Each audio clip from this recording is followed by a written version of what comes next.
In a grand estate in ancient Judea, a steward learns his mismanagement has been discovered. Facing dismissal, he acts with cunning to secure his future. When his master hears of it, he praises the unjust steward's shrewdness. This parable has confused scholars for centuries. Why would Jesus tell it? What lesson hides within this surprising tale of dishonesty and wisdom? In golden evening light, we step back into first-century Galilee, where the air smelled of olive oil and dust, and a single decision changed everything. Most parables comfort us. This one unsettles. A rich man's manager wastes resources, then cheats to save himself, yet receives praise, not punishment. Jesus holds him up as an example.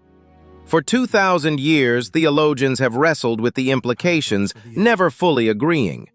We sit with the tension tonight, uncovering layers hidden in plain sight. The stakes were high for the steward, and they remain high for anyone listening across time. First-century Judea lived under Roman rule, yet retained its rhythms of harvest festivals and debt cycles. Wealthy landowners controlled vast olive groves and wheat fields. Managers handled daily operations, often wielding great power. One such manager finds himself accused before his master. The sun beats down on terraced hills as servants move between storehouses. This world of tangible stakes and urgent accounting sets the stage for a story that refuses easy answers. The rich man trusted his steward with everything, yet rumors reached him of waste and poor decisions. In their culture, honor and reputation mattered deeply. A public accounting would strip the steward of status. He had no manual labor skills, and begging would bring shame. These cultural pressures pulse beneath the parable like a second heartbeat. Jesus spoke to people who understood debt forgiveness and the value of relationships in hard times. We picture the steward alone at twilight, pacing a room filled with records. Clay lamps flicker. The weight of impending ruin settles on his shoulders. Every choice now carries eternal echoes in Jesus' telling. This is not abstract theology. It is a man facing the end of his known world and choosing action over despair. The story begins in crisis, just as many of our deepest spiritual lessons do. The master summons him with stern words. "What is this I hear about you?" The question hangs heavy in the courtyard air, thick with tension. "Produce a full accounting because you can no longer manage." The words land like final judgment. The steward realizes in one moment that his comfortable life has ended. No appeal, no second chances, only the narrow path between him and complete ruin. His mind races. Alone, the steward speaks to himself, weighing options. "I am not strong enough to dig. I am ashamed to beg." These admissions reveal his limits and his pride. Then a spark. "I know what I will do." The words mark the turning point. Relationships could become his safety net. He would trade future debts for present favor. The plan forms quickly, born of desperation, yet brilliant in its simplicity. He calls the first debtor quietly. "How much do you owe my master?" 900 gallons of olive oil, the man replies. The steward lowers his voice. "Take your bill, sit down quickly, and make it 450. The debtor's eyes widen with relief and gratitude. One act done. The steward moves to the next without pause, knowing time is short, and each reduced debt buys him a future ally. The second debtor arrives. "How much do you owe?" 1,000 bushels of wheat. "Change it to 800, the steward instructs. The reduction is substantial. Word would spread quickly through the villages. This manager had become their benefactor in a single afternoon. Each transaction adds another layer to his web of obligation and favor. The sun sinks lower as the final debtors leave clutching revised agreements. With each reduced debt, the steward trades his master's immediate profit for his own long-term security. The action appears dishonest, yet reveals deep understanding of human nature and social currency. In their world, debt forgiveness created unbreakable loyalty. He had turned his master's ledger into his own retirement plan. The risks were enormous, but so was the potential reward. Tension builds as the master prepares to review the changes. News travels fast in tight-knit communities. Whispers move from house to house about the manager's surprising generosity with his master's resources. The debtors celebrate quietly while the steward waits for the inevitable confrontation. His heart pounds, but his mind remains clear. The plan has been executed perfectly. Now only the master's reaction remains. Every parable moment like this carries the weight of irreversible choice. The master summons the steward again. The air feels thicker now. Servants watch from shadows as the two men meet once more. The books are opened, the changes laid bare. Instead of rage, the master studies his former employee with new eyes. What he sees is not mere theft, but remarkable resourcefulness under pressure. The story pivots here on a single unexpected response that has puzzled every generation since. The master commends the dishonest steward for his shrewdness. Not for his honesty, but for his cleverness in crisis. People of this world, Jesus notes, are more shrewd in dealing with their own kind than people of the light. The words cut across time. Jesus is not endorsing fraud. He is highlighting a quality his followers often lack: urgency, creativity, and decisive action when eternity is at stake. Jesus slows down, speaking directly to his disciples.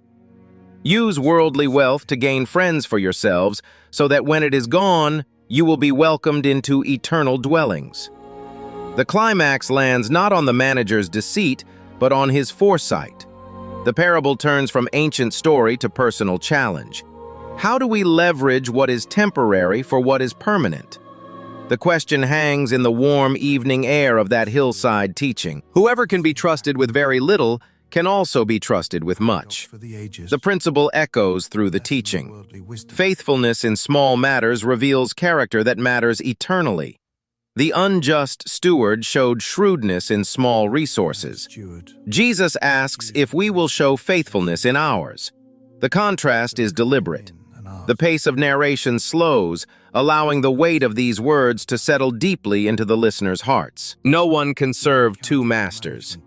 The final statement rings clear. You cannot serve both God and money. After the complex story of the steward, Jesus returns to absolute clarity. The parable was never about praising theft. It was about priorities and wisdom. The steward used money to secure his future.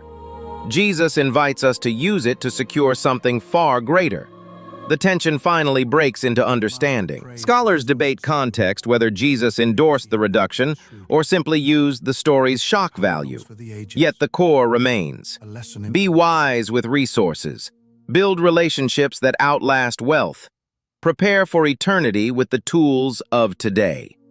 The unjust steward saw clearly what many believers miss.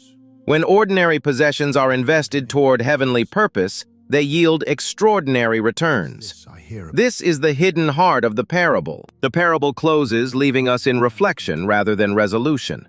We see ourselves in the steward facing limits yet called to act wisely. The master commended shrewdness. Jesus calls for something deeper: faithfulness that aligns resources with God's kingdom. In the quiet after the story, we sense an invitation to live with eternity in view, using what we have today for what lasts forever. Across centuries, this tale has prompted believers to examine their own handling of money, time, and influence. The unjust steward refused passivity. He adapted creatively. His example, though flawed, challenges us to match that ingenuity with integrity. The story does not end with condemnation, but with a quiet call to wiser living. We walk away changed by its uncomfortable honesty. What endures is the reminder that all we manage ultimately belongs to another. Our role is temporary, yet meaningful. The parable invites creativity in service of the eternal, not self-preservation. When we grasp this, the confusion lifts and the message clarifies. We are stewards of sacred gifts, called to invest them with both wisdom and devotion until the true master returns. The warm winds of Galilee have long since stilled, but the words remain active. They probe our priorities and challenge our imaginations. This single parable continues revealing new facets to those willing to sit with its tension. It is not comfortable, but it is profound. inviting us into deeper faithfulness with whatever has been entrusted to our care. As the story settles, we recognize its power lies in the questions it refuses to answer easily. Jesus trusted his listeners to wrestle with truth. In that same spirit, we leave room for reflection. The unjust steward acted decisively for his future. May we act with equal clarity for a future that never ends. The parable fades, but its challenge echoes on. Through cinematic retelling, we have walked the dusty paths with the steward, felt the pressure of his choices, and heard Jesus speak across centuries. The confusion scholars face reminds us that some teachings require lifelong contemplation. What matters is that we emerge more attentive to how we use what we have been given, and more hopeful about the welcome that awaits those who invest wisely. If this journey into the parable of the unjust steward has stirred fresh questions or deeper appreciation for these sacred chronicles, we invite you to join the community. Subscribe to Sacred Chronicles HQ and turn on notifications so you never miss future cinematic explorations of the stories that have shaped our faith. Share your reflections in the comments. What does shrewd faithfulness look like in your life today? Your presence and support allow us to keep uncovering these timeless truths together.